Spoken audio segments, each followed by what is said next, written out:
ഇതാണ് ഗൈസ് എൻ്റെ പൊന്നിക്കുട്ടൻ വരണതിന് മുമ്പുള്ള ലാസ്റ്റ് സപ്പർ.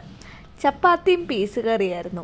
അതൊരു വലിയ അബദ്ധമായി മാറുന്നു പിന്നെ മനസ്സിലായി. കാരണം ഗ്യാസ് കയറി ഭയങ്കരമായിട്ട് ഛർദിലും വയറുവേദനയും ഒക്കെ എനിക്ക് വന്നു.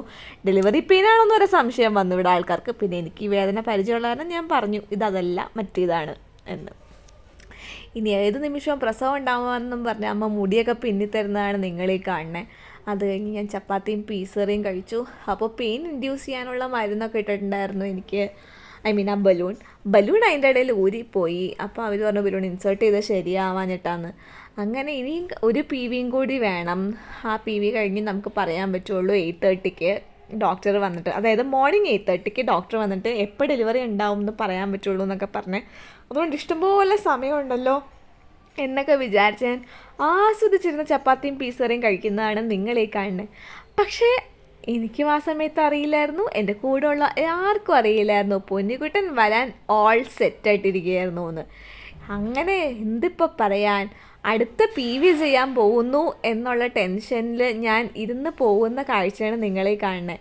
ഓക്കെ, അപ്പോൾ പി വിക്ക് ശേഷം കാണാമെന്നും പറഞ്ഞ് ടാറ്റയൊക്കെ കൊടുത്ത് ഞാൻ പോയി.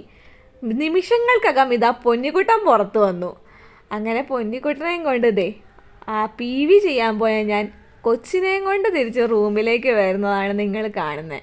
5:48 വാട്ടർ ബ്രേക്കായ ഞാൻ 6:35 പൊന്നിക്കുട്ടനെ തള്ളി പുറത്താക്കി. ഇതാണ് പൊന്നിക്കുട്ടൻ്റെ ഫസ്റ്റ് വിസിറ്റ് ടു ആ റൂം, ഹോസ്പിറ്റൽ റൂം. ഡെലിവറി റൂമിൽ നേരെ കുഞ്ഞിനെ റൂമിലേക്ക് കൊണ്ടുവന്നാണ് നിങ്ങൾ കാണുന്നത്.